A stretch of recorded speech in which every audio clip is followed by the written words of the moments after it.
در ژاپن باستان یک نجار فقیر به نام تارو زندگی می‌کرد. هر روز به جنگل می‌رفت تا چوب برای فروش جمع کند.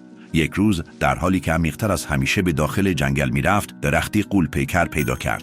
تاخه‌های آن به قدری بلند بود که به نزل می‌رسید به آسمان می‌رسد. در پای درخت یک سنگ بشته وجود داشت که نوشته‌ای روی آن حک شده بود. نوشته می‌گفت: آرزویت را بلند بگو و درخت آن را به حقیقت می‌رساند. تارو کمی تردید کرد. آیا این حقیقت دارد؟ اما در نهایت با امید در دل آهسته گفت: آرزو دارم از فقر رها یابم.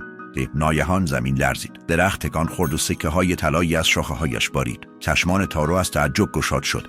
او به سرعت سکه‌ها را جمع کرد و با خوشحالی به روستای خود برگشت. اما خیلی زود خبر پخش شد. مردم روستا کنجکاو و سپس حسود شدند. یک مرد که به خاطر طمعش معروف بود، تصمیم گرفت خودش به درخت برود. او در مقابل درخت ایستاد و فریاد زد: می‌خواهم همه گنج‌های دنیا مال من باشد. درخت به شدت تکان خورد.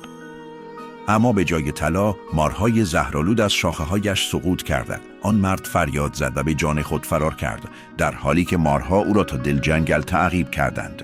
مردم روستا در آن روز درسی مهم آموختند: درخت تنها آرزوهای کسانی را برآورده می‌کند که دلپاک دارند. از آن پس آنها با تواضع به درخت نزدیک شدند و خواسته‌های کوچک اما با ارزشی از آن می‌خواستند. تارو هم به زندگی سادش برگشت. سکه‌های طلایی برای مدتی به او کمک کردند، اما او یه چیزی مهم آموخت: خوشبختی واقعی در ثروت نیست. خوشبختی در راضی بودن به آنچه داریم نهفته است.